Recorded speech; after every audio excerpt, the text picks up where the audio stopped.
కేంద్ర ప్రభుత్వం ప్రవేశపెట్టిన బడ్జెట్లో నిధులు కేటాయింపులో మైనార్టీలపై చిన్నచూపు చూశారని వైఎస్ఆర్సీపీ మైనార్టీ విభాగం జిల్లా ప్రధాన కార్యదర్శి షేక్ సుభానీ అన్నారు. మంగళవారం దుగ్గిరాల ముర్తుజా నగర్లో మాట్లాడారు. కేంద్ర ప్రభుత్వం ప్రవేశపెట్టిన బడ్జెట్లో నిధులు కేటాయింపులో మైనార్టీలపై చిన్నచూపు చూశారు.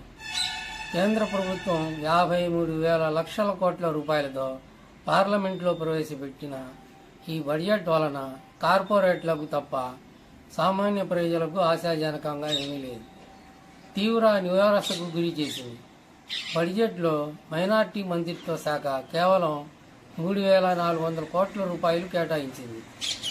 ఇందులో విద్యార్థుల కోసం అనేక రకాల స్కాలర్షిప్పుల్లో కోతలు విధించింది. ఇది కేవలం మైనార్టీ విద్యార్థులకు తీవ్ర అన్యాయం చేయడమే.